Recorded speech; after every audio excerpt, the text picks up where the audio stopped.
So welcome dear टेलीकॉमर्स। तो आज जो मैं आपको लेक्चर दूंगा उसमें आपको एंटीना और आरआरयू के दरमियान में जो हम कनेक्शंस करते हैं उसका लेआउट समझाऊंगा।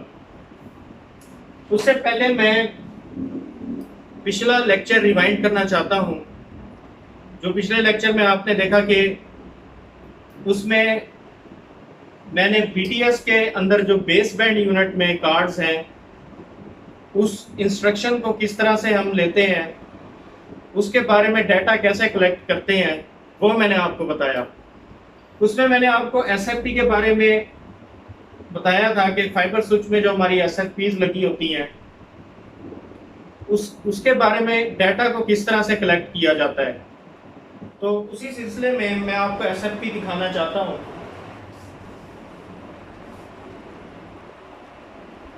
ये देखिए एसएफपी पे उसकी रेंज और उसकी types. SM stand for single mode, 2 kilometre, 1310 it's wavelength and 2.5G। और इसके अलावा इसका सीरियल नंबर भी लिखा हुआ है। तो एसएफपी के बारे में जब भी कोई आपको डिसमेंटल करना पड़ जाए या न्यू एसएफपी लगानी पड़ जाए तो सबसे पहले ये स्पेसिफिकेशन देखकर आपको लगानी पड़ती है, और जब आप उतारते हैं तो उसको एज ए रिकॉर्ड ये अपने पास रखते हैं। तो जितने आपके एसएफपी लगे हुए होंगे उनमें से आपने उनका रिकॉर्ड कलेक्ट करना होता है। नेक्स्ट आरआरयू और एंटीना के कनेक्शन के बारे में कुछ आपको समझाता हूँ।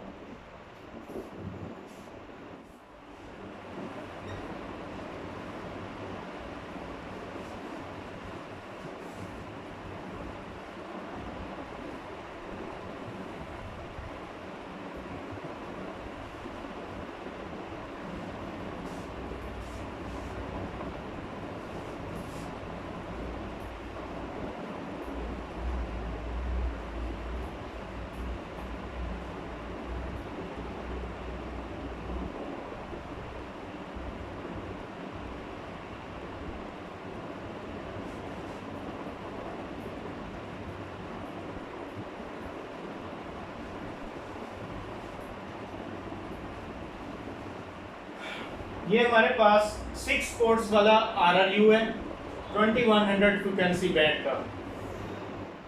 अब इसके कनेक्शन किस तरीके से किए जाते हैं कि ये तीनों सेक्टर्स में हम सिग्नल को ट्रांसमिट कर रहे होते हैं एक एरिया में। तो सबसे पहले ये हमारे पास डुअल बैंड एंटीना तीनों और इनकी 2 पोर्ट्स हैं। तो सबसे पहले आप फर्स्ट सेक्टर पोर्ट 1 एंड 2 इसे कनेक्ट करते हैं सेक्टर 1 के साथ। पोर्ट तीसरी और चौथी, फिर पांचवी छठी वो आप कनेक्ट करते हैं दूसरे सेक्टर के साथ। ये आपका तीसरा सेक्टर है और इसमें आपकी trans and receive, trans receive,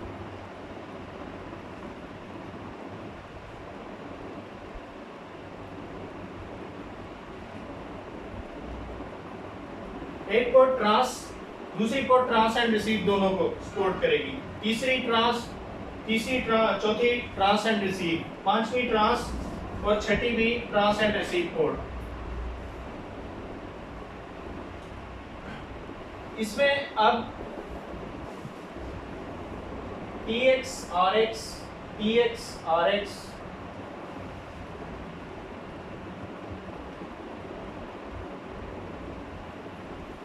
इस तरीके से इसके कनेक्शंस होते हैं। अब इन सारे कनेक्शंस को जज इस तरीके से किया जाता है कि सबसे पहले ये जो फर्स्ट सेक्टर होगा आपका, इसकी कलर टेपिंग की जाती है।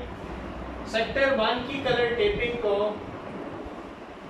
रिप्रेजेंट करते हैं red 1 and red 2।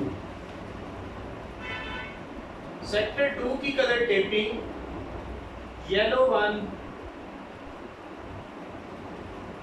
and yellow 2. For third, blue 1 and blue 2.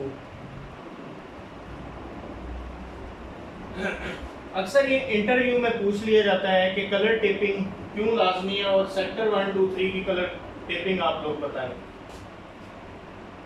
अब इधर देखिए, यहाँ पर आप कलर टेपिंग, एक कलर टेप इधर लगाएंगे रेड 1, 2 इधर लगाएंगे, रेड 1 रेड 2, 2 कलर टेपिंग इधर, फिर येलो 1 एंड येलो 2, एक जंपर पे येलो 1 कलर टेप, दूसरी पे 2 दफा येलो 2।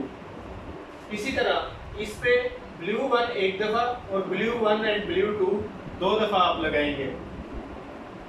और इस पे जो टैग लगाएंगे आप, suppose sector 1 antenna 1, sector 1 antenna 2, sector 1 antenna 1, sector 1 antenna 2, same sector 2 antenna 1, sector 2 antenna 2, sector 2, क्योंकि ये दूसरा सेक्टर है, ये हमारा पहला सेक्टर है, ये दूसरा सेक्टर है, तो sector 2 antenna 1 and sector 2 antenna 2।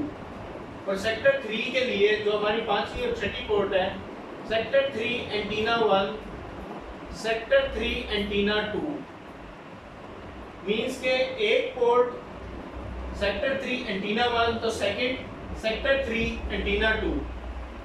ये सारी कलर टेपिंग आप अपने पास नोट कर लें, ये बहुत इंपॉर्टेंट है, इंटरव्यू में पूछ लिया जाता है। तो आई होप सो आपको ये चीज़ समझ आ गई है कलर टेपिंग से किस तरह से असाइन किया हुआ है जंपर्स को और सेक्टर्स को। आप चलते हैं, चले ये तो 6 पोर्ट्स वाला आरएलयू है, तो जो 2 पोर्ट्स वाले आरएलयू हैं उनकी कनेक्टिविटी किस तरीके से होती है।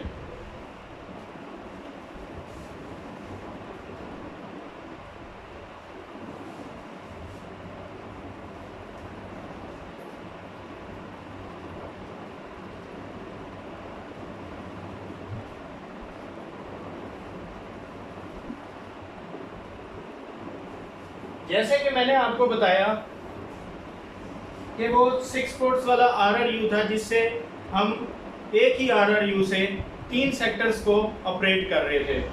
अगर हमारे पास एक आरआरयू की 2 पोर्ट्स हैं और हर आरआरयू को हमने अलग सेक्टर पे चलाना है, तो उसको किस तरीके से ऑपरेट करते हैं। सपोज एक आरआरयू हमारे पास है कि 300 फ्रीक्वेंसी बैंड का और उसकी 2 पोर्ट्स हैं, तो सिंपली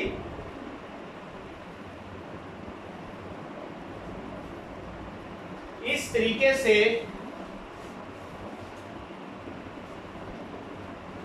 हर अलग अलग सेक्टर में आपको आरआरयू इंस्टॉलेशन की जरूरत है।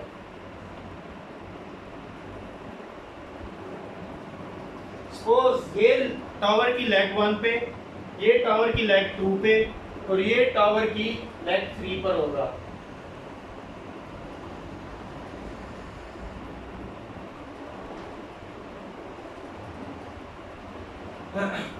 और 1800 फ्रीक्वेंसी बैंड और 900 फ्रीक्वेंसी बैंड पे हम LT भी ऑपरेट कर रहे हैं और 3G हम ऑपरेट कर रहे हैं 2100 फ्रीक्वेंसी बैंड पे। तो हमारे पास ज़्यादातर जो ZT पे आरआरयू यूज हो रहे हैं 300 मेगाहर्ट्ज फ्रीक्वेंसी बैंड के, वो 2 पोर्ट्स वाले भी हैं।